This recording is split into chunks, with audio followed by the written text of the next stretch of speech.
வெஜிடபிள்ஸ்லாம் நிறைய சேர்த்து ரொம்ப ஹெல்த்தியான சிம்பிளான ரவா கிச்சடி எப்படி பண்ணலான்னு பார்க்கலாம். முதல்ல ஒரு பாத்திரத்தில் தண்ணி எடுத்து அதை நல்லா கொதிக்க வச்சுக்கலாம். அது கூட கேரட், பீன்ஸ், பட்டாணி இது மூணும் சேர்த்து நல்லா ஆவியில் வேக வச்சு எடுத்து வச்சுக்கலாம். ஒரு 15 நிமிஷம் போல் வேக வச்சு நல்லா எடுத்து வச்சுக்கலாம். இப்போது ஒரு வாணலியில் 2 ஸ்பூன் அளவுக்கு எண்ணெய் சேர்த்துக்கலாம். 1 ஸ்பூன் அளவுக்கு கடுகு,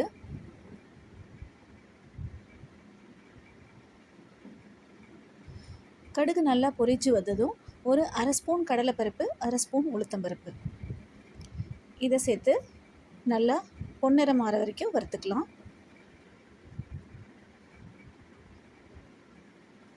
இப்போது இது கூட கட் பண்ணி வச்சுருக்கிற இஞ்சி, பச்சை மிளகா, கருவேப்பிலை இது மூணும் சேர்த்து நல்லா வதக்கிக்கலாம்.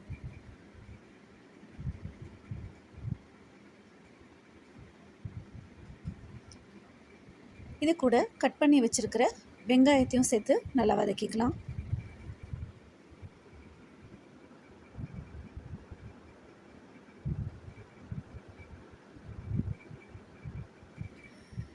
வெங்காயம் நல்லா கலர் மாறின உடனே ஒரு தக்காளி இது கூட கட் பண்ணி சேர்த்துக்கலாம்.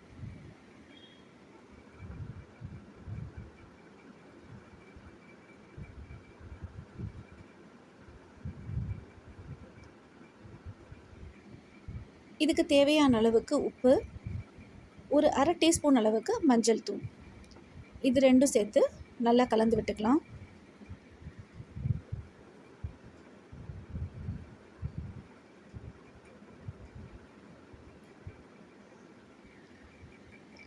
தக்காளி நல்லா மசிஞ்சு வர வரைக்கும் நல்லா வதக்கி விட்டுக்கலாம்.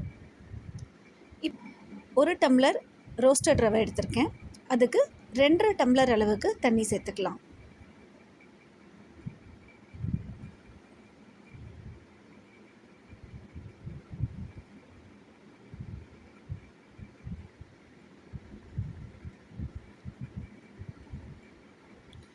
இப்போ இது கூட நம்ம வேக வச்சிருக்கிற காய்கறிகளை சேர்த்துக்கலாம்.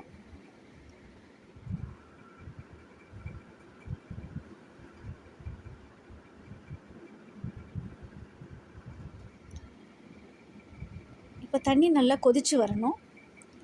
தண்ணி நல்லா கொதிச்சு வந்த உடனே ஒரு டம்ளர் அளவுக்கு ரவை இது கூட சேர்த்துக்கலாம்.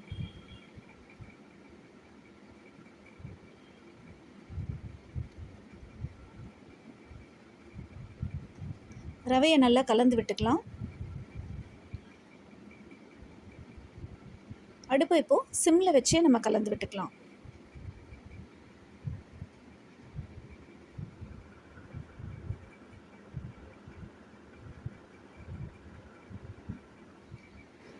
சிம்மில் வச்சு செய்யும்போது ரவை நல்லா வெந்து வரும்.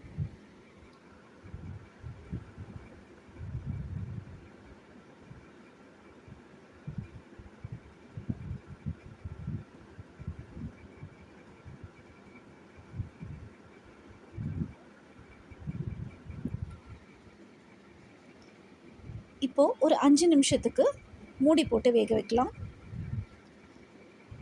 5 நிமிஷம் கழித்து மூடியை திறந்துட்டு நல்லா கிளறி விட்டுக்கலாம்.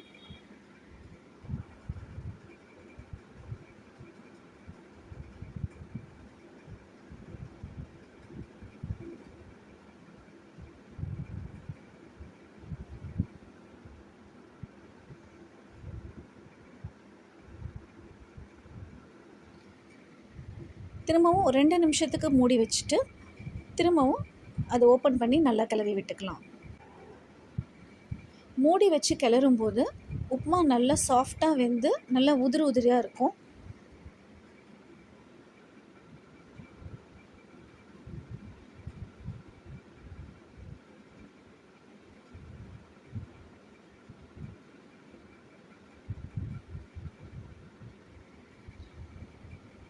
இப்போ ரவை நல்லா வெந்துடுச்சு. இப்போ ரவா கிச்சடி ரெடி. ரொம்பவே ஹெல்த்தியான இந்த ரவா கிச்சடி உங்கள் வீட்லேயும் நீங்கள் ட்ரை பண்ணி பாருங்கள்.